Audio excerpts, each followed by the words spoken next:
Good evening students. बेटा सबको आवाज आ रही है? Yes sir. ओके बच्चे। तो स्टूडेंट्स आज हम नया चैप्टर स्टार्ट करेंगे। आज हमारे साथ दो न्यू स्टूडेंट्स भी हैं। एक बार बेटा अपने आप को इंट्रोड्यूस कर दो कि आपका स्कूल कौन सा है। तमनप्रीत, आपका स्कूल कौन सा है बेटा?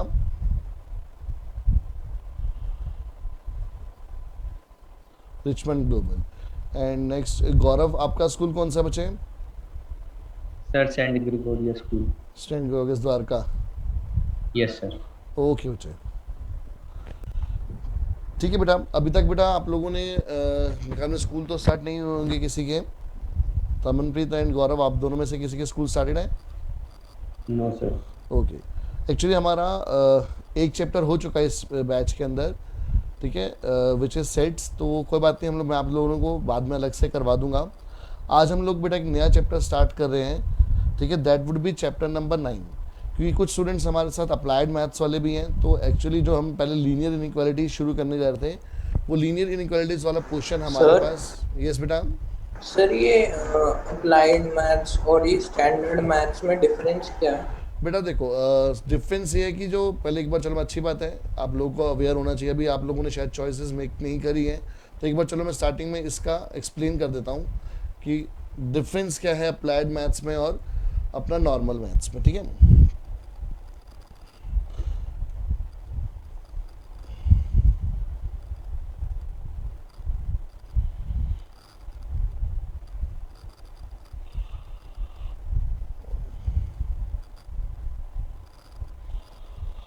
अब देखो बेटा, बेसिकली जो अप्लाइड मैथ्स उन स्टूडेंट्स के लिए डिज़ाइन किया गया है, पहली बात, जिन्होंने 10th में बेसिक मैथ ऑप्ट किया था। पहली चीज़, जिन्होंने 10th में बेसिक मैथ ऑप्ट करा, उनके पास अगर उनको 11 12 में मैथ्स रखना है तो उनके लिए कंपलसरी है कि वो सिर्फ अप्लाइड मैथ्स ही ले सकते हैं, ठीक है। स्टैंडर्ड वालों के लिए ऑप्शन है कि वो अप्लाइड मैथ्स लें या फिर ओल्ड मैथ्स लें, बट जिनके पास बेसिक मैथ था उनके पास कोई ऑप्शन नहीं है। जो बाकी, अब दूसरा कौन ले सकता है कि पहले कुछ स्टूडेंट्स होते थे जैसे ह्यूमैनिटीज़ वगैरह में जाते थे और वो मैथ्स नहीं रखते थे, ठीक है। इवन अगर आप बेटा आप देखोगे, अगर आगे जाके गवर्नमेंट एग्जाम्स के लिए जो भी एग्ज़ाम होते हैं, ठीक है, गवर्नमेंट जॉब्स वगैरह के लिए, ठीक है, उन सब के लिए क्या कंपलसरी होता है, स्टार्टिंग में पेपर होता है जिसको बोलते हैं क्वान्टिटेटिव एप्टीट्यूड। उसके अंदर क्या होता है बेटा, सारा मैथ्स का क्वेश्चन आता है आपका। या फिर अगर मैं बात करूँ, कॉमर्स स्टूडेंट हो आप सारे मोस्टली, तो सीए फाउंडेशन का जो एग्ज़ाम होता है, जो सीए के लिए कंपलसरी होता है, उसके अंदर जिस टाइप का मैथ्स पढ़ाया जाता है, ठीक है, वो भी बिल्कुल अलग होता है हमारे पास जो ओल्ड मैथमेटिक्स वाला है। उसमें कुछ टॉपिक्स ऐसे हैं जो हम लोग नॉर्मल मैथ्स में नहीं पढ़ते हैं। तो उन सबको ध्यान में रखते हुए सीबीएसई ने एक न्यू कोर्स इंट्रोड्यूस करा है, अप्लाइड मैथमेटिक्स, ठीक है। तो जो स्टूडेंट अगर 10th में के बाद 11 12th में अगर मैथ्स प्रॉपर वे में नहीं जाना चाहते कि इनको सिर्फ कुछ, जैसे अगर आपको वो करनी है, इकोनॉमिक्स ऑनर्स करनी है, ठीक है, या फिर आपको अगर बीकॉम ऑनर्स करनी है, ठीक है, या फिर आपको एक्चुरियल साइंसेस करनी है, ठीक है, तो इन सब के लिए आपकी, या फिर जो हमारे पास डीयू के अंदर जितने भी मैनेजमेंट कोर्सेज होते हैं, bachelor of management studies, bachelor of business economics, bachelor of financial investment and analysis, BFIA, तो बीसीए करनी है जिनको, इन सब कोर्सेज के लिए क्या होता है, मैथ एज अ सब्जेक्ट आपके पास क्लास 11 12th में कंपलसरी होता है। बट जो ओल्ड मैथ्स है वो थोड़ा सा टफ है रेदर देन अप्लाइड मैथमेटिक्स। तो जिन बच्चों को कि सिर्फ इन कोर्सेज को एनरोल करने के लिए कि एज अ सब्जेक्ट मैथ्स होना चाहिए, वो पहले क्या करते थे कि मैथ्स को एडिशनल में रखते थे, ठीक है, ताकि उसमें बस पास हो जाएं और वो एलिजिबिलिटी क्राइटेरिया के अंदर ना आए। बिकॉज आप सबको पता होगा कि डीयू के अंदर जो है आप बेस्ट 4 काउंट करवाते हो, तो उन बेस्ट 4 में मैथ्स एज अ सब्जेक्ट होना कंपलसरी नहीं है, बट मैथ्स सब्जेक्ट आपके पास 12th में होना कंपलसरी है। बस आप उसमें 50% मिनिमम मार्क्स लेकर आ जाओ तो आपके लिए क्या होता है कि एलिजिबिलिटी क्लियर हो जाती है। अब बेस्ट 4 में उसको रखो ना रखो ये कंपलसरी नहीं है।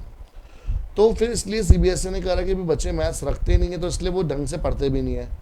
तो अप्लाइड मैथ्स एक थोड़ा सा इजी मैथ्स है हमारे पास, और जो सारी एलिजिबिलिटी फुलफिल करता है। आपको चाहे इको ऑनर्स करना है और चाहे आपको अपना स्टैटिस्टिक्स ऑनर्स करना है, मैथ्स ऑनर्स करना है, ठीक है, सीए फाउंडेशन करना है, जो सबकी एलिजिबिलिटी को कवर अप कर देता है। और सर इसका, यस बेटा, जब मैंने 10th में स्टैंडर्ड मैथ्स ली थी तो मैं अब अप्लाइड ले सकता हूँ? हाँ बिल्कुल ले सकते हो, स्टैंडर्ड वालों के लिए ऑप्शन है, बट अगर आपने अप्लाइड मैथ्स ली तो आप आगे जाके मैथ्स ऑनर्स नहीं कर सकते, ठीक है। आप आगे जाके क्या बोलते हैं कि आपकी साइंस साइड तो है नहीं, तो फिर इंजीनियरिंग वगैरह की दिक्कत नहीं आती, ठीक है। बट अगर आप साइंस स्टूडेंट हो या फिर अगर आगे जाकर आपको मैथ्स ऑनर्स करनी है तो ओल्ड मैथ्स रखना कंपलसरी है,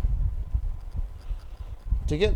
तो कॉमर्स वालों के लिए बहुत अच्छा ऑप्शन है एक अप्लाइड मैथ्स वाला, क्योंकि चाहे आप बीकॉम करो, चाहे आप इको ऑनर्स करो, चाहे आप बीबीए करो, या फिर सीए फाउंडेशन कर रहे हो अगर आप, तो उनके अंदर जो भी मैथ्स आता है ना, इवन कॉलेज के अंदर भी, वो हमारा ओल्ड मैथमेटिक्स के अंदर कवर नहीं होता था, बट वो आपका अप्लाइड मैथमेटिक्स के अंदर कवर हो रहा है। तो कॉमर्स स्टूडेंट्स के लिए बहुत अच्छा ऑप्शन आया हुआ है अप्लाइड मैथ्स, बट चॉइस है उनके पास। लोग ये समझते हैं कि जो स्टूडेंट वीक होता है वो अप्लाइड मैथ्स रखता है, बट ऐसा नहीं है। अगर आप अपने अप्लाइड मैथ्स रखिए ना, तो दैट विल बी, अगर आप कॉमर्स स्टूडेंट हो तो बहुत ज़्यादा हेल्पफुल होगी और बहुत अप्रोप्रिएट होगा कि जो आप पढ़ रहे हो वो यूज़ कर रहे हो, ठीक है।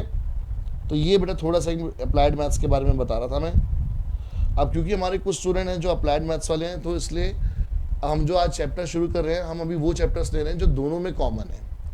तो ये चैप्टर आपने क्लास 10th में भी थोड़ा सा पढ़ा हुआ है, तो मैं उसी को आज स्टार्ट करवा रहा हूँ। Chapter name is sequence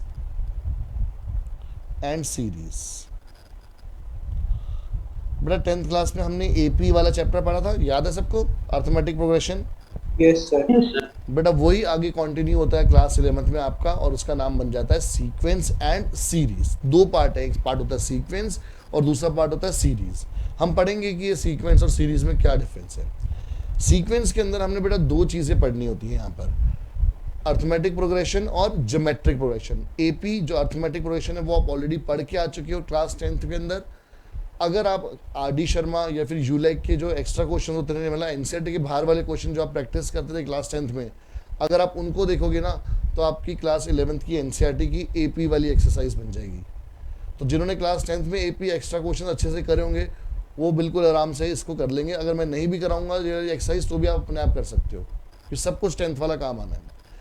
but हम लोग उससे स्टार्ट नहीं करेंगे, हम लोग नेक्स्ट पोर्शन से स्टार्ट करेंगे जो न्यू पोर्शन है, और फिर हम लोग वापस एपी पर आएंगे। हम करेंगे ज़रूर और पूरा डिटेल में करेंगे वापस से, बट अभी क्योंकि कुछ नया सीखते हैं, एपी हमने ऑलरेडी करा हुआ है, तो हम लोग पहले क्या करेंगे, स्टार्ट करेंगे एक्सरसाइज 9.3 से, फिर हम लोग वापस आएंगे उस एपी वाले पार्ट पर। तो आज का जो बेटा टॉपिक हमने स्टार्ट करना है that would be geometric progression. So give the heading geometric progression, जिसको हम लोग शॉर्ट में बोलते हैं जीपी, ठीक है। अब बड़े ध्यान से समझते हैं बेटा कि ये जीपी होता क्या है। देखो एपी आपको पता है, एपी क्या है, एक ऐसी सीक्वेंस होती है जिसमें जो कॉन्जिक्यूटिव टर्म्स होती हैं उनके बीच का जो डिफरेंस होता है वो हमेशा सेम रहता है, उसको बोला जाता है एपी। ज्योमेट्रिक प्रोग्रेशन क्या होता है कि इट इज अ सीक्वेंस, अगर मैं इसकी डेफिनेशन लिखवाऊं, it is a sequence in which ratio of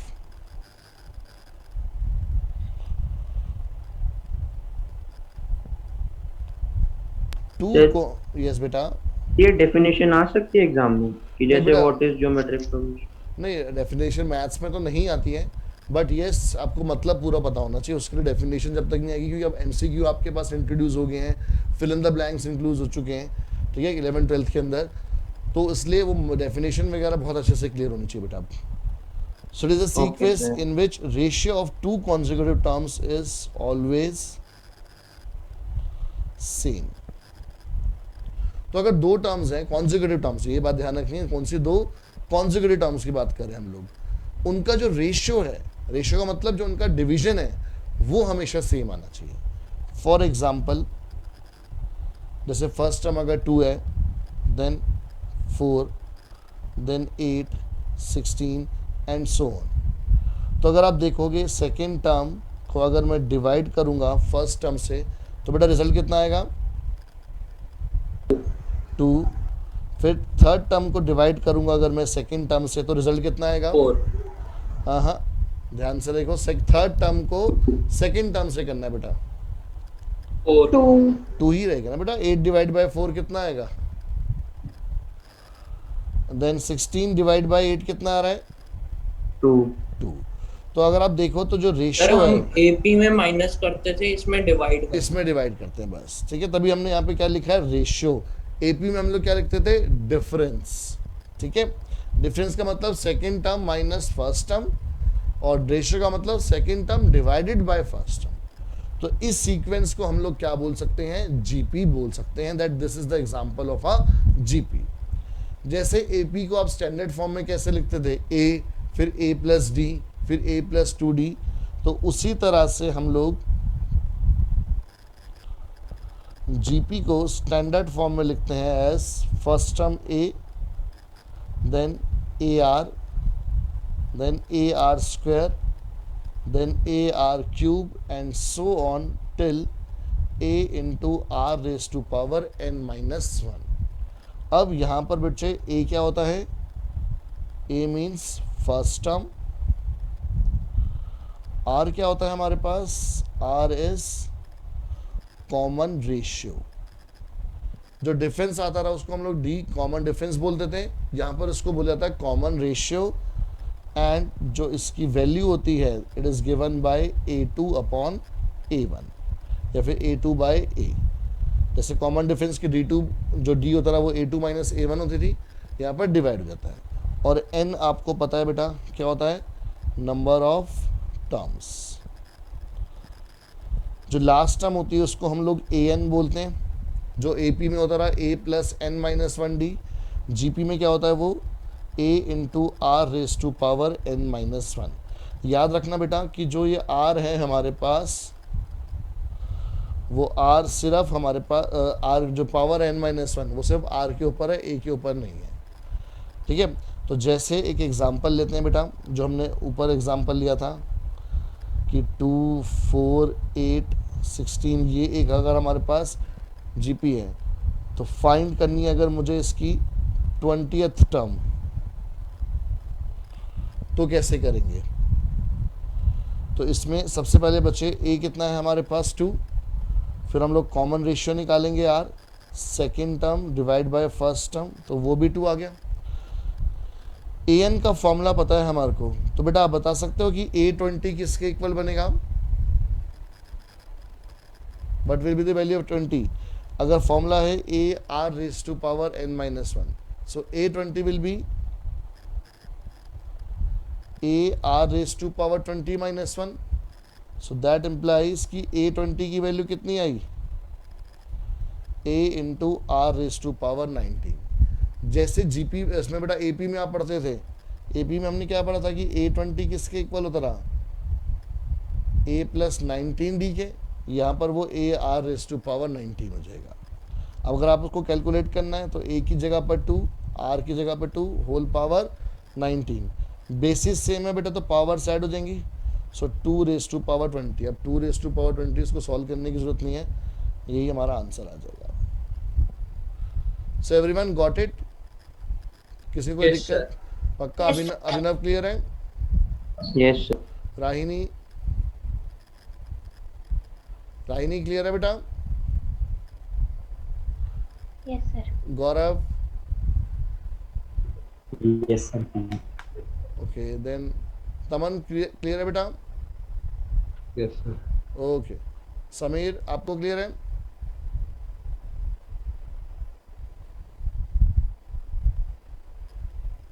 yes Sameer, बेटा कोई डाउट तो नहीं? यस सर, क्लियर है. ओके बच्चे, बस बेटा इन्फॉर्म करते नहीं रहो. सर. हम लोग क्लास को इंटरेक्टिव रखेंगे ताकि ये ना हो कि बस आप सर लोग हाँ, देख तो रहे हो. माइक खुल नहीं रहा था. इट्स ओके बेटा, गॉट इट. ठीक है, अगर कई बार आपसे अगर वॉइस के थ्रू कमांड नहीं, आप कम्युनिकेट नहीं कर सकते तो आप चैट के थ्रू भी रिप्लाई दे सकते हैं. अब एक काम करते हैं, इसमें पहले थोड़ा सा और पढ़ लेते हैं सम वगैरह के बारे में, फिर हम इसके क्वेश्चंस देखेंगे.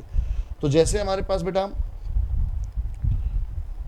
एपी के अंदर सम होता था हमारे पास, अब हम लोग जीपी के सम की बात करेंगे. तो सम of n terms in GP.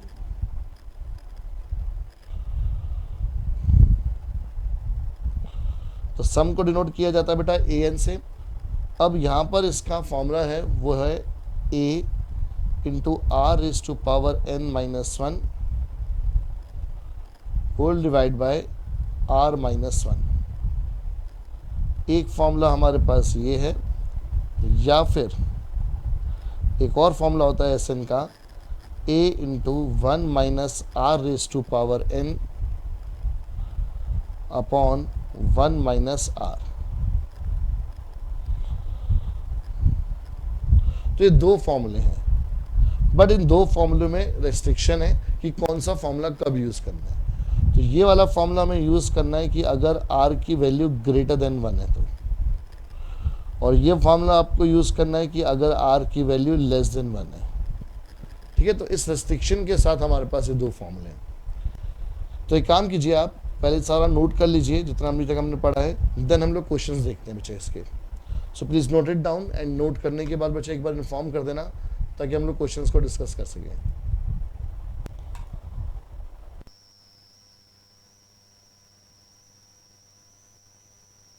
Sir zoom कर दो थोड़ा।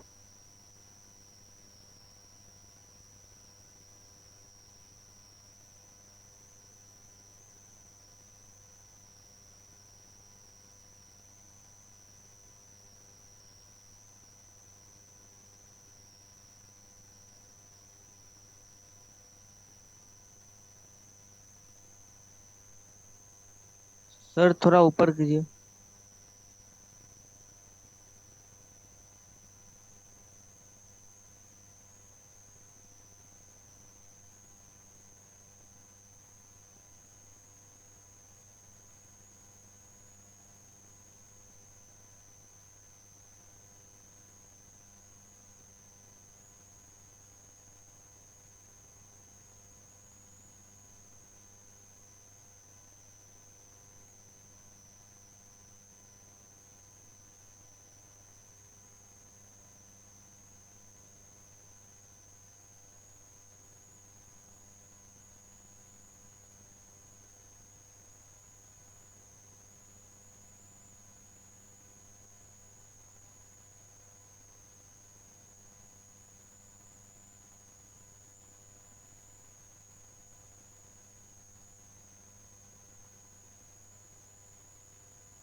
Sir note.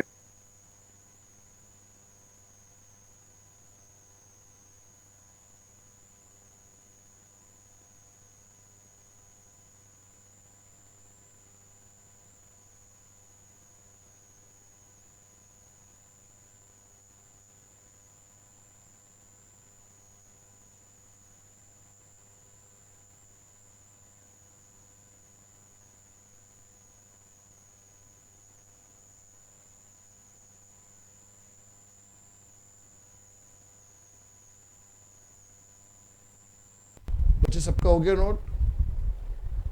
Yes sir. Okay,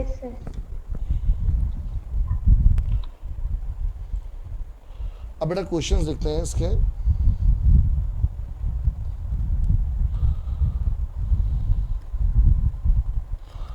so write down the first question. First question है बेटा हमारे पास, मैं मिक्स क्वेश्चन दे रहा हूँ अभी आपको, मैं एनसीईआरटी से ही दे रहा हूँ बट नंबरिंग वाइज नहीं चल रहा, कि find the 12th term of a GP whose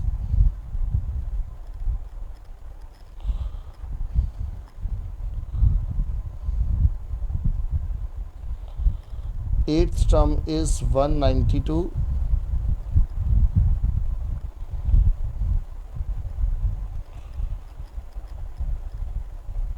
and common ratio is 2।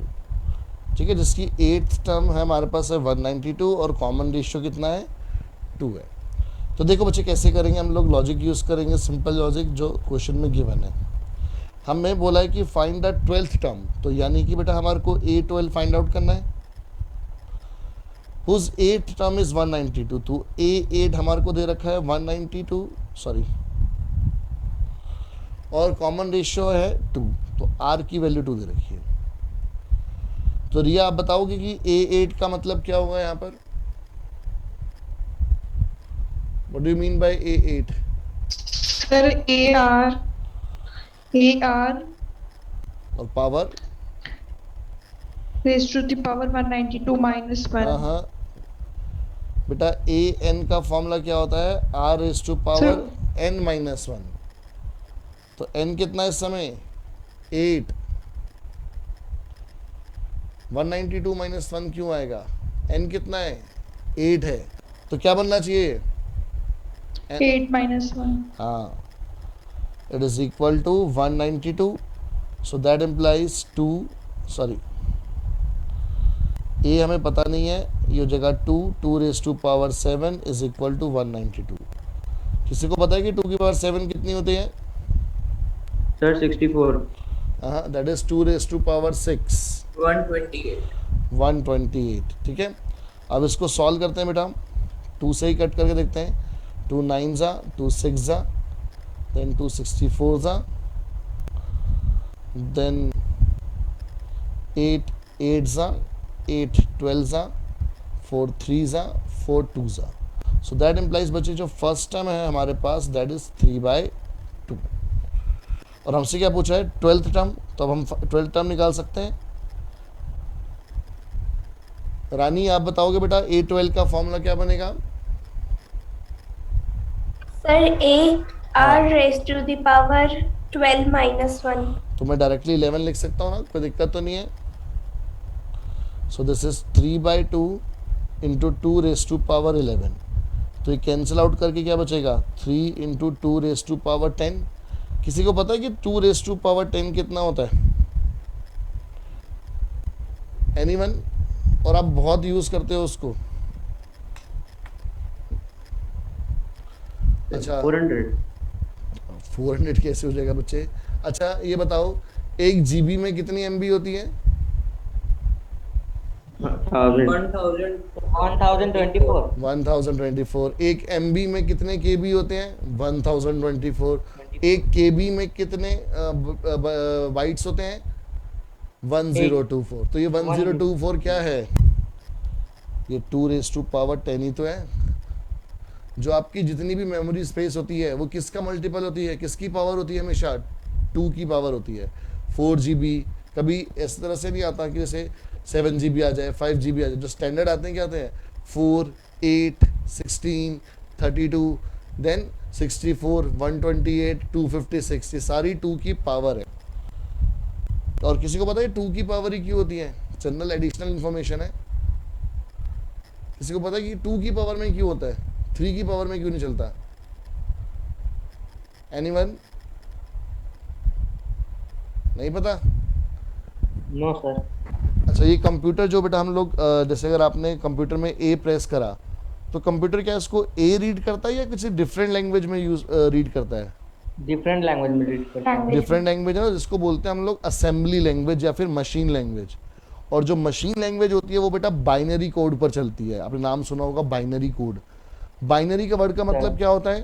Binary का मतलब होता है टू पेयर ऑफ 2. तो उसमें सिर्फ 0 और 1 आपके पास वैल्यूज होती हैं.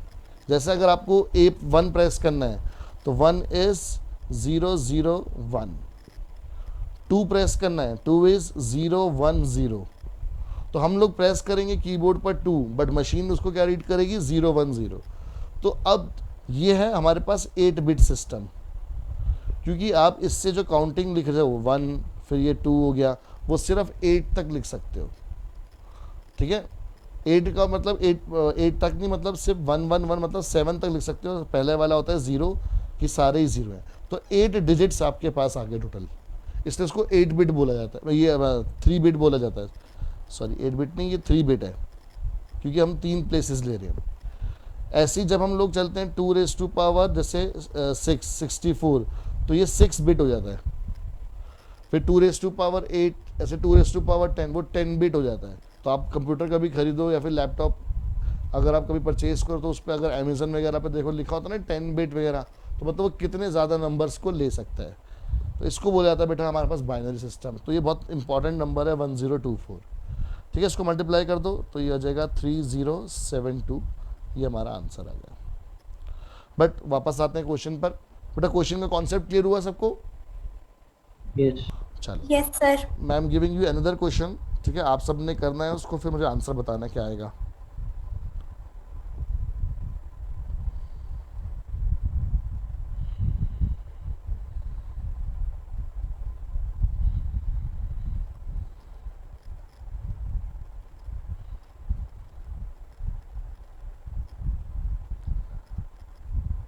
In a GP,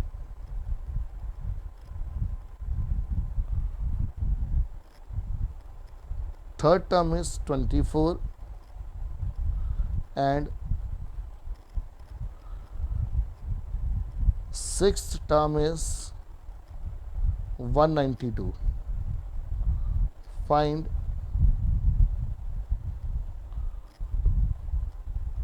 tenth term. Find the 10th term.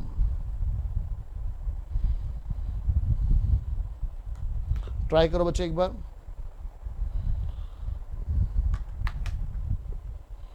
जैसे ही जिसका हो जाए एक बार प्लीज इन्फॉर्म कर देना बेटा.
Sir, done.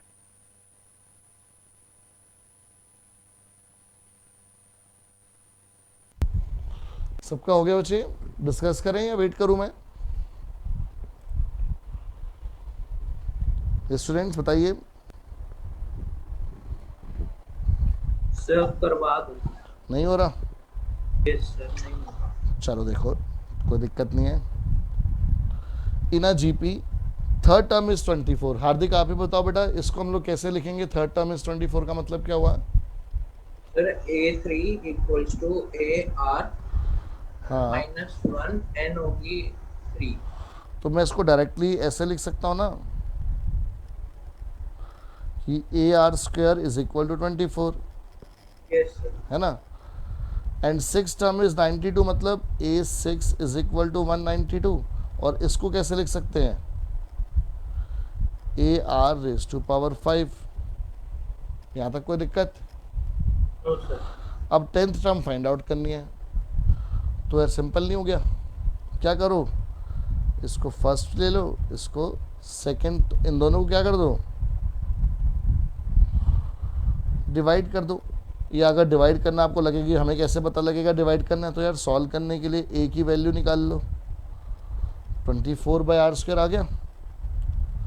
सो ए की जगह लिख दिया 24/r² into R⁵5 is equal to 192.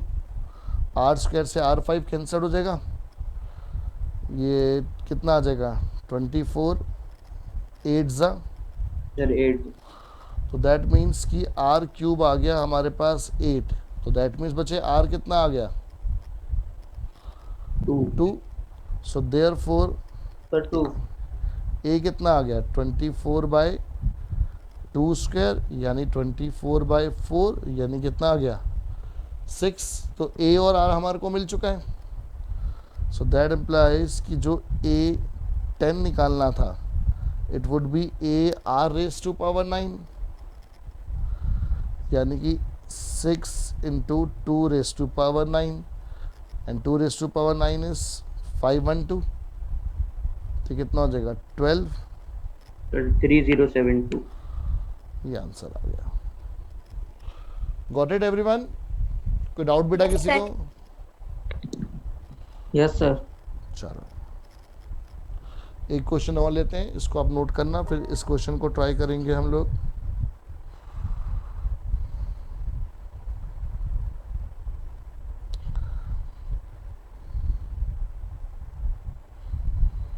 Question है how many terms of the GP are needed, if GP लिख देने पहले, of the GP 3, 3/2, 3/4, are needed to give sum 3069 upon 512. तो थोड़ा सा अलग लेवल का क्वेश्चन है बच्चे, इसको देखते हैं.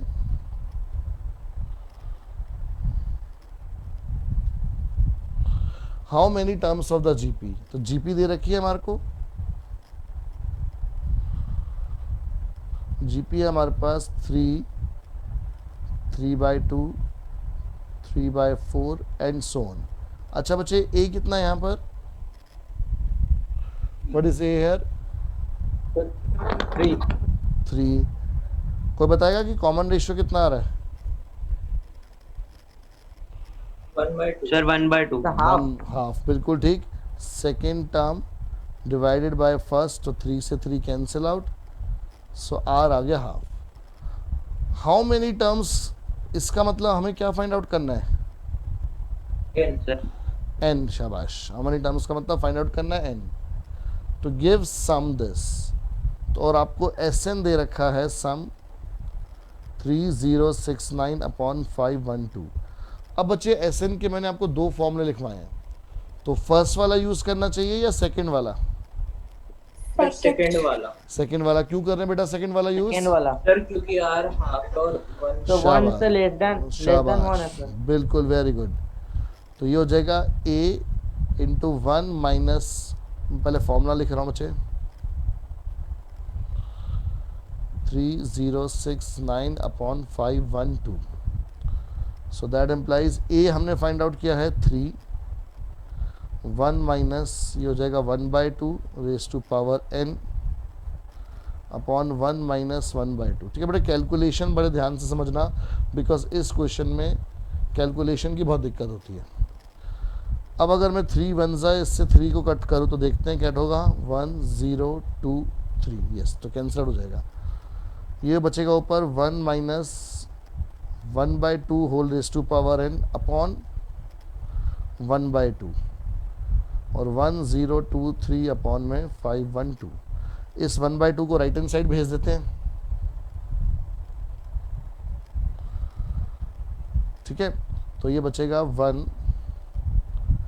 Minus 1/2 whole raise to power n is equal to 1023 upon 512 into 1/2. ठीक है, अब कुछ कैंसिल आउट तो हो नहीं रहा, तो हमने क्या करा, इसको इधर भेज दिया और इसको इधर ले आए. तो 1 माइनस ये 1023, 512 इंटू 2 हो जाएगा 1024 और ये 1/2 whole raise to power n. इसका एलसीएम लेके माइनस करोगे तो बेटा ये 1024 आएगा और 1024 याद है ना, अभी हमने डिस्कस किया था 1024 का मतलब क्या होता है? 2 to the power 10. तो इसको मैं 1/2 होल रेज टू पावर 10 लिख सकता हूँ। तो कंपेयर करने पे बेटा n कितना आ गया? 10, ये आंसर आ गया। बेटा कैलकुलेशन समझ में आई सबको? सर ये सभी ना, सर हमने सेकंड फॉर्मूला क्यों यूज किया? क्योंकि बेटा r की वैल्यू कितनी है? अच्छा 1/2 का मतलब 0.5, वो 1 से छोटी है। अब ये भी देखो क्यों यूज़ करते हैं, क्योंकि बेटा हमारे को यहाँ पे 1 माइनस आर है, डिनोमीटर में क्या है? r माइनस 1 है। तो देखो 1/2 है, ध्यान से समझना, जो फॉर्मूला है हमारे पास नॉर्मल वाला, ये फॉर्मूला है। अब अगर बेटा r है 0.5, 1 से छोटा है ना, अब मान लो n की पावर 10 हो जाए, n की जगह पर 10 आ जाए, तो 0.5 की पावर 10, तो इसका मतलब क्या हुआ? 0.1 2 3 4 5 6 7 8 9 जीरोस, एंड एक तरह से जो मेरे पास नंबर ऑफ टर्म्स बनेंगी वो मेरे पास 9 से 10 डिजिट्स बनेगी डेसिमल के बाद, और विद बहुत सारे ज़ीरोज़। तो दैट मीन्स बच्चे हमारे पास जो टर्म आएगी it is practically equal to कितना? 0। तो इसी चक्कर में हम लोग उसको इस तरह से रखते हैं। क्लियर है? और साथ में क्या है? -1, तो नेगेटिव आ जाता है हमारे पास। ये फॉर्मूले में हमारे पास क्या है? r⁻n−1 है ना, तो वो बेटा नेगेटिव आना शुरू हो जाता है, इसलिए। यहाँ तक क्लियर है सबको? कोई डाउट? अब एक क्वेश्चन इसी तरह से आप लोग करके दिखाइएगा।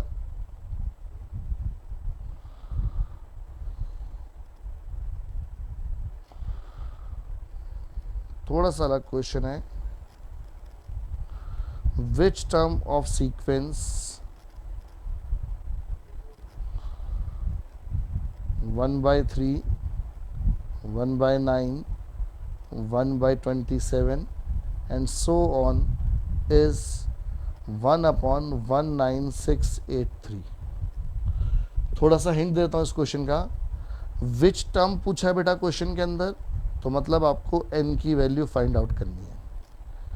a आप फाइंड आउट कर सकते हैं, r आप फाइंड आउट कर सकते हैं।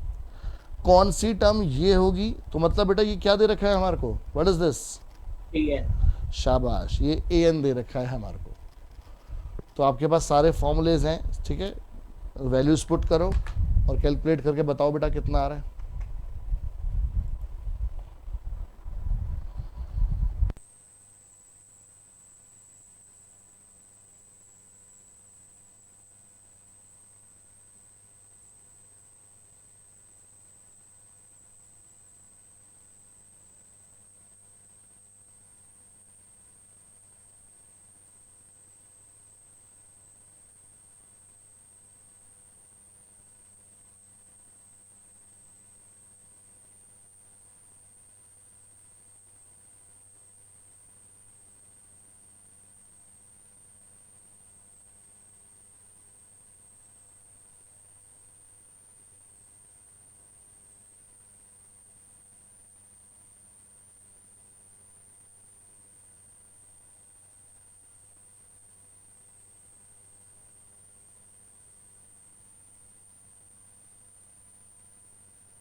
सर n की वैल्यू 8 आ रही है।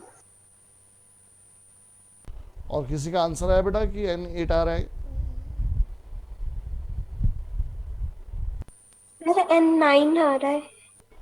ओके, एक स्टूडेंट का 8 आ रहा है, एक का 9 आ रहा है। बाकी बताओ बेटा कितना आ रहा है? सर अभी कर रहा हूँ। करो, टेक योर टाइम, कोई जल्दबाजी नहीं है, आराम से करो और मुझे बताओ आंसर 8 आ रहा है या 9?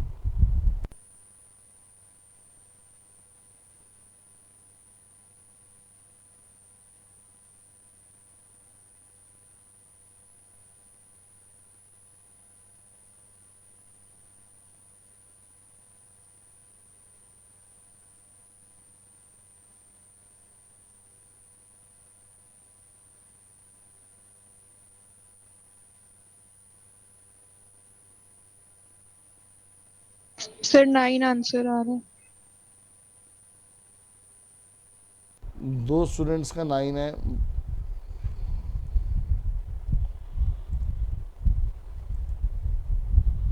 गौरव का भी 9 आ रहा है, 3 बच्चों को 9 आ गया है। हार्दिक चेक करो बेटा एक बार अगेन आप, एंड बाकी स्टूडेंट्स बेटा जल्दी करो।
सर 9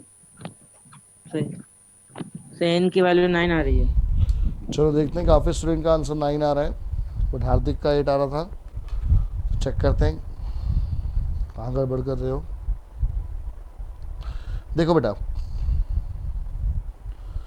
ए है हमारे पास 1/3, आर कितना हो जाएगा 1/9 डिवाइड बाय 1/3, तो यानी कि आर भी 1/3 आ गया। अब ए एन है हमारे पास 1/19683, so that implies a into r raised to power n minus n would be 1/19683, so that implies 1/3 into 1/3 raised to power n minus 1 is 1/19683. So 3 ones are 3 6 are 18, 3 5 are 15, 3 6 are 18 और 3 1 are 3। तो ये बचा हमारे पास 1/3 raise to power n minus 1, ये equal आ रहा है किसके 1/3 whole raise to power 10, because 3 raise to power 10 ही होता है ना, 8 होता है। 6561 इज व्हाट? सर 8। ठीक है, आप करके भी देख सकते हो जिनको नहीं आता। 3 से करेंगे, 3 2s are 6, 3 1s are 3, then 3 8s are 24 and 3 sir 7s 3 are 20। 8 जाओ तो 3 की पावर। ठीक है, तो दैट मीन्स n माइनस 1 यहाँ से इक्वल आया 8 के, so n would be equal to 9। Clear everyone? यहाँ तक क्लियर है बच्चे? हार्दिक, गलती Yes, समझ में sir. आ गई? Yes, sir. आगे. चलो एक क्वेश्चन और लेते हैं बेटा, छोटा सा क्वेश्चन है हमारे पास। For what values of x the numbers -2/7 comma x comma -7/2 are in GP। ठीक है, for what values of x। अब देखो बच्चे, बहुत सिंपल सा सॉल्यूशन है इसका कि अगर कोई 3 नंबर जीपी में है तो हमारे को ये पता है कि जो कॉमन रेशियो है वो क्या रहेगा, सेम। ठीक है, ये जीपी में है, so therefore second term divide by first ये इक्वल होगा first divide by second, sorry third divide by second के, है ना। तो हमने क्रॉस मल्टीप्लाई कर लिया तो एक्स स्क्वायर इक्वल आ गया -7/2 इंटू -2/7 के, तो ये कैंसिल आउट। तो -1 इंटू -1 1 आ गया। सो दैट इम्प्लाइज एक्स की वैल्यू कितनी आई, अगर एक्स स्क्वायर 1 है तो एक्स की वैल्यू कितनी आएगी? 1. गलत, यहीं पे मार्क्स कट जाते हैं बेटा। +-1। +-1, ठीक है। कॉमन सेंस यूज करेंगे तो बेटा क्वेश्चन से ही पता चल जाएगा कि 2 आंसर आएंगे। कि क्वेश्चन में क्या बोला है, for what values, for what value of x नहीं, फॉर व्हाट वैल्यूज। तो दैट मीन्स यहाँ पर प्लस और -1 दोनों को आपको लेके चलना पड़ेगा। Okay, got it? क्लियर है बच्चे यहाँ तक सबको? Yes, sir. तो उसको बेटा आप नोट डाउन कर लीजिए। आज अभी हम यहीं तक करेंगे। होमवर्क में आप ट्राई कर सकते हो एक्सरसाइज, अगर पुरानी एनसीईआरटी की बात करें तो 9.3 क्वेश्चन नंबर 1 से लेकर क्वेश्चन नंबर 9 तक। एक्सरसाइज 9.3 क्वेश्चन नंबर 1 से लेकर क्वेश्चन नंबर 9 तक। एंड बेटा आप लोगों ने काम करना है, क्लास के बाद मुझे इस पर व्हाट्सएप कर देना नंबर पर, ये मेरा नंबर है, ताकि मैं आप लोगों का एक क्लास ग्रुप बना सकूं। तो कभी भी मुझे अगर एक्स्ट्रा क्लास रखनी है या फिर क्लास के टाइमिंग में कोई चेंज हो रहे हैं या फिर कोई आपका होमवर्क वगैरह के लिए कुछ आपको बताना है तो हम इसके थ्रू कांटेक्ट कर सकें। ठीक है, तो आप सब अपने अपने नंबर से मुझे इस पर एक बार व्हाट्सएप कर देना आज। Okay students, take care. बेटा यहीं तक करते हैं आज। आप लोग इसको फिर नोट करके लीव कर सकते हो। Then we will meet on Monday. ठीक है, मे बी संडे को मैं एक्स्ट्रा क्लास रखूँ एक, तो वही अगर एक्स्ट्रा क्लास रखूँगा तो मैं आपको व्हाट्सएप ग्रुप पे इन्फॉर्म कर दूंगा। इसलिए बेटा नंबर जरूर व्हाट्सएप कर देना अपना, वरना आपको पता नहीं चलेगा। एंड अगर नहीं हुई एक्स्ट्रा क्लास तो definitely we are going to meet on Monday. Okay students, take care, bye bye.